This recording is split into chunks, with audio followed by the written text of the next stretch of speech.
aller toujours chercher le petit résultat positif malgré l'océan de mauvaises nouvelles. Ouais. Mais bon, si le truc est vraiment planté, il est planté, quoi. Bonjour à tous, je suis Claire Percé et j'ai le plaisir d'animer Tout simplement humain, le podcast proposé par Wavemaker, une agence de groupe M.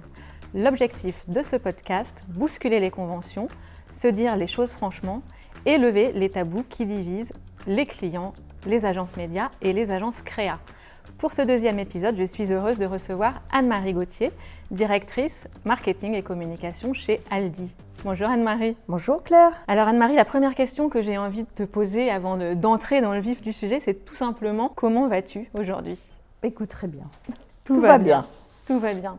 Donc je le disais en introduction, tu es directrice marketing et communication chez Aldi. Avant cela, tu as eu plusieurs vies professionnelles. Tu as vécu en France, tu as vécu à Londres, aux États-Unis. Tu es franco-américaine. Tu as travaillé côté agence et annonceur. Tu as créé une start-up et un réseau de librairies également. Ça fait beaucoup de choses pour une seule personne. Qui es-tu vraiment, Anne-Marie ? Qu'est-ce qui te définit en tant que personne ? Écoute, moi je pense que je suis quelqu'un de très curieuse. Donc dès qu'il y a une nouvelle aventure à faire, j'ai envie d'y aller. Voilà. Donc je suis une aventurière. Quelle est l'expérience qui t'a rendue la plus heureuse, la plus épanouie jusqu'à présent ? Écoute, moi j'ai adoré travailler en agence et j'ai adoré travailler côté annonceur. Je pense qu'il y a du bon dans chaque expérience. Côté agence, évidemment, les premières années en agence aux US, c'était comme un lapin dans les phares. C'est tout est nouveau, tout est beau. Et quand je suis revenue en France, alors là, c'était moins waouh parce que tu dis, oh là, ça manque de data, il n'y a pas beaucoup de data. Mais tu apprends l'insight consommateur. Donc là, on était sur l'expérience qui t'a le plus plu, on va dire, et celle qui t'a le plus déplu ou peut-être une expérience professionnelle où tu ne t'es pas sentie à ta place ou pas forcément épanouie. Alors, j'avoue que l'univers du luxe, je trouve ça plus compliqué parce qu'on joue moins son rôle de marketeur. Parce que j'ai envie de dire que le marketing, c'est presque un gros mot dans le luxe. C'est surtout la place aux designers. Donc, en tant que marketeuse, tu as moins ton rôle à jouer. Alors, on va parler relations humaines. Maintenant, j'aimerais revenir sur les liens qui unissent les agences aux clients. Selon toi, est-ce que des liens d'amitié peuvent se créer, se tisser entre les deux ? Est-ce que, par exemple, il t'arrive d'aller boire l'apéro avec un prestat ? C'est quelque chose d'envisageable, ça ? Ah oui, bien sûr, heureusement. Parce qu'on passe tellement de temps ensemble que si on ne s'entend pas bien, c'est compliqué quand même. Donc je pense qu'on fait des bonnes campagnes quand le courant passe. Et est-ce que tu te considères comme une cliente exigeante ? Oui, je pense. Exigeante, mais fair play. Donc exigeante parce que je me mets l'exigence pour moi-même aussi. Et voilà, j'aime bien challenger, j'aime bien qu'on se dise est-ce qu'on a été jusqu'au bout du truc. Et puis je suis toujours pressée, donc c'est toujours pour hier. J'avoue que c'est un vrai gros défaut. Parce que mes équipes, à un moment donné, se sentent laissées sur le bord de la route si je vais trop vite. Donc ça, je pense que ça, c'est un grand défaut. Ça a été un vrai problème. Et puis, oui, l'impatience de ne pas pouvoir faire passer certains sujets. Donc maintenant, j'ai appris à ranger un peu mon os et à essayer de faire ça par étapes. Ça aussi, c'est important dans sa gestion d'une impatience. Ouais. Est-ce que tu peux nous dire la dernière fois qu'un échange professionnel t'a agacé et quand c'était et pourquoi, si tu as un exemple en tête ? Alors ce qui m'agace, c'est quand on m'impose des trucs. Ça, j'avoue que ça m'agace. De temps en temps, on te dit non, on ne peut pas dire ça. Je dis ah oui, mais pourquoi ? Et donc on te dit c'est comme ça. Et là, c'est un peu plus compliqué. Donc ça, de rentrer dans le moule et on dit on applique bêtement le truc sans remettre en cause le diktat, c'est un peu agaçant. Et la dernière fois qu'un échange professionnel t'a enthousiasmé, au contraire ? Alors ça, oui, ça m'arrive assez souvent. On a nos vendredis avec TBWA, avec Wavemaker et avec Mogul tous les vendredis. Et j'avoue que d'abord, c'est un moment ultra convivial. On se dit les choses et puis on se challenge. Je trouve qu'il y a une super émulation, donc c'est extrêmement enthousiasmant. Tu as eu plusieurs vies professionnelles, on le disait, tu as de l'expérience aujourd'hui. Quel conseil, la senior que tu es aujourd'hui, donnerais-tu à la junior que tu étais il y a quelques années ? Alors déjà, j'ai ma carte senior SNCF, donc ça c'est top.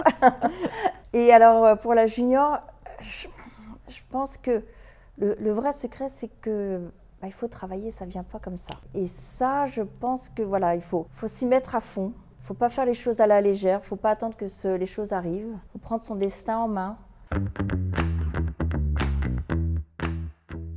On va entrer un peu plus dans le fond des sujets boulot. Est-ce que tes briefs ils sont toujours précis? Est-ce qu'ils sont Non, après, là où c'est toujours compliqué, c'est quand tu n'as pas un vrai avantage concurrentiel. Donc du coup, tu es obligé d'aller chercher des insights consommateurs, mais voilà, parce que c'est vrai que sur certains points, tu peux être au même niveau que tes concurrents. Donc tu vas aller puiser dans l'ADN de ta marque pour essayer d'apporter une petite différence. Mais c'est là où c'est compliqué. C'est quand tu sais que tu vas dire quasi la même chose que ton concurrent. Là, tu mets en difficulté ton agence. Et est-ce que tu expliques toujours bien pourquoi une prestation ne convient pas quand elle ne convient pas? Tu prends le temps de... J'essaye. Ouais. Après, de temps en temps, c'est intuitif. Hein. Tu réagis, tu dis... Non, là, tu ne le sens pas, tu essayes de l'expliquer.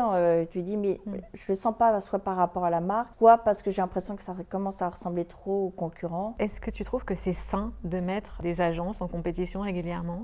Alors, pas régulièrement, mais tous les 3 ans. C'est une bonne rythmie. Après, si la relation est stable et durable, ça peut être beaucoup plus long. Hein. Il n'y a pas de raison de changer d'agence si ça se passe très bien. Maintenant, moi, je suis dans une entreprise où on me demande d'aller remettre en compétition tous les 3 ans. Alors, je peux essayer de gagner un an, mais voilà. Tu as certaines boîtes qui demandent ça. En revanche, je trouve totalement débile de demander à 10 agences différentes de travailler sur le même sujet. Oui, j'allais dire, du coup, tu demandes à combien à peu près d'agences? Moi, je trouve qu'une bonne hygiène, c'est 5 au maximum. Est-ce que ça t'est déjà arrivé de reprendre les rênes sur une campagne, de dire je veux ça et pas autre chose, quitte à faire de la créa sauvage? Non, parce que là, pour le coup, c'est un vrai travail de créa. Hein. Personne n'a le monopole des idées, mais en revanche, le travail créatif est sacré pour moi. On est rédac, quand on est directeur artistique, c'est un vrai métier, quoi. Est-ce que ça t'est déjà arrivé de présenter à tes supérieurs, à tes boss, un bilan qui était objectivement mauvais, mais que tu arrives à faire apparaître finalement de manière positive? Oui, tu vois, quand c'est très mauvais, là, c'est compliqué, mais je vais aller toujours chercher le petit résultat positif malgré l'océan de mauvaises nouvelles. Ouais. Mais bon, si le truc est vraiment planté, il est planté, quoi. Mais tu arrives à bluffer un peu? Non, c'est quelque chose que les data speaks for themselves, hein, donc c'est compliqué de tromper. Selon toi, quel tabou empêche aujourd'hui des échanges directs, sincères entre agences et clients?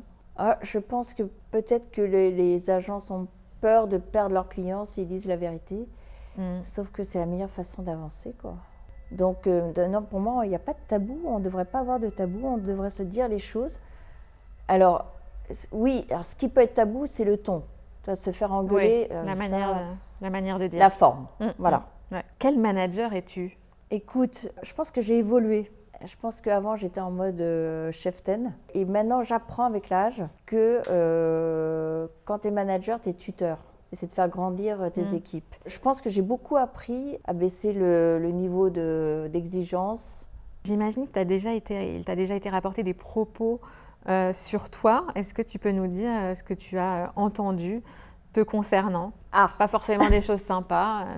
Alors si, le truc qu'on m'a dit récemment, et j'étais clivante. Qu'est-ce qu'on a pu me dire? Oui, c'est que en principe, je suis claire, très directe. Je ne vais pas mettre beaucoup de petites fleurs. Mais je trouve comme ça, on gagne du temps, quoi. Et ta réputation dans le métier, tu la connais? C'est peut-être la même, d'ailleurs. Écoute, je pense que j'ai une réputation de professionnelle, de bien connaître mon métier. Et puis oui, en effet, d'être assez cash. Alors, ça, c'est peut-être mon ADN d'américaine. Les burn-out dans la pub, ça te parle? Oui, je pense qu'il y en a pas mal. Dans tous les métiers. Hein. Toi, tu en as autour de toi? Oui, moi j'en ai vu et d'amis proches qui ont eu des burn-out. Alors j'avoue que on pense que c'est pas une maladie, mais c'est une vraie maladie. Donc je pense qu'il faut être respectueux par rapport à ça, parce que j'ai vu ces femmes qui étaient incroyables dans leur profession et du jour au lendemain en burn-out. Et donc c'est assez effrayant quand même. Et selon toi, qu'est-ce qu'il faut changer pour ne plus gaspiller ses talents ou les consumer, on va dire, rapidement? Je pense qu'il faut écouter son corps, parce que en fait, sa tête veut continuer à travailler, mais c'est le corps qui lâche. Et donc, c'est là où il faut que nous, on apprenne à écouter son corps et les petits signaux faibles que son corps émet, parce que son corps est plutôt assez intelligent là-dessus.